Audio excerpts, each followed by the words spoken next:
సద్గురు పులాజీ బాబా ఛానల్లో వీడియో చూస్తున్న ఆత్మీయ స్నేహితులందరికీ నా యొక్క నమస్కారములు. పరమహంస సద్గురు పులాజీ బాబా అమృతవాణి.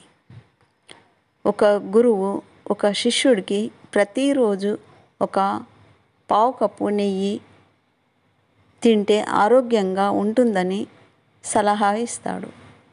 ఆ శిష్యుడు అంటాడు, ఇంట్లో అంత నెయ్యి ప్రతిరోజు దొరకదు కదా, అయితే ఏముంది, బయట నుండి తీసుకొని రావాలి. అప్పుడు ఆ శిష్యుడు అంటాడు, డబ్బులు లేకపోతే అప్పు తెచ్చి తీసుకోవాలని, అప్పు తీర్చకపోతే వారు ఊరుకుంటారా అని అంటాడు. అలా అనగానే, అరే మూర్ఖుడా, వారితో చెప్పు అగ్నికి ఆహుతి చేయాలని, అలా చేస్తే మీ పాపమంతా ఆహుతి అయిపోతుందని అన్నాడు గురువు. ఇది అజ్ఞానుల పాపుల కొరకు ఇచ్చారు ఈ దృష్టాంతం. మూర్ఖులు ఎటువంటి నీచ కార్యాలైనా చేయడానికి సిద్ధపడుతుంటారు. కానీ ఆ పాపాలను అనుభవించినప్పుడు తెలుస్తుంది తన తప్పు. కానీ పాపాలను చేయమని ప్రోత్సహించే గురువులు లభిస్తే పాపం శిష్యులు ఏమి చేస్తారు చెప్పండి? నిజమే కావచ్చు, గురువు చేయమన్నాక మనదేముంది అనుకుంటారు. కానీ ఆ పరిణామం ఎలా ఉంటుందో ఆ గురువుకు అనుభవం లేదు. కానీ శిష్యులకు మాత్రం ఇలా చేయమని సలహా ఇస్తుంటారు. పాపం చేయడం కంటే పాపం చేయమని చెప్పినవాడు ఘోరమైన పాపి అనవచ్చు.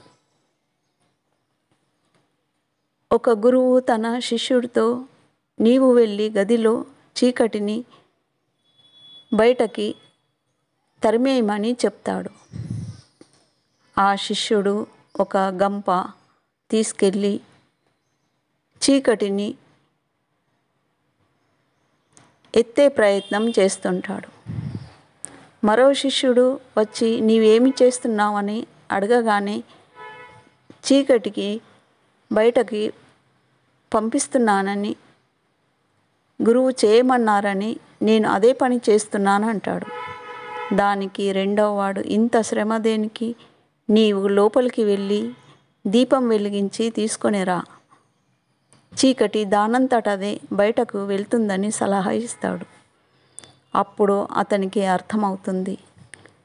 ఏమని అంటే, మనలోని అజ్ఞానమనే చీకటిని సద్గురువు కృప ద్వారా తనలో జ్ఞానజ్యోతిని వెలిగించి చీకటిని పారద్రోలుతాడని.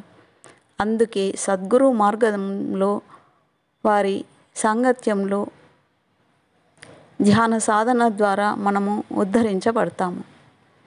మన శరీరంలోని తత్వాలు, నాడులు చెడును కోరుకునేవి, మంచిని కోరుకునేవి ఉన్నాయి. వీటి గురించి తెలుసుకోవడమే ఆత్మజ్ఞానం మరియు తత్వజ్ఞానం.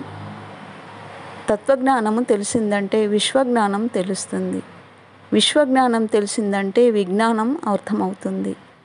అందుకే దీనికి ఒకటే సాధనం, ధ్యానం చేయడం. అంధకారంను పారద్రోలడానికి వెలుగు ఎలా అవసరమో అలాగే మనలోని అజ్ఞానం తొలగించడానికి జ్ఞానం అనే ప్రకాశంను మనలో ధ్యానం అనే దీపంతో పారద్రోలవచ్చు. దానికి సద్గురు యొక్క మార్గదర్శనం కావాలి.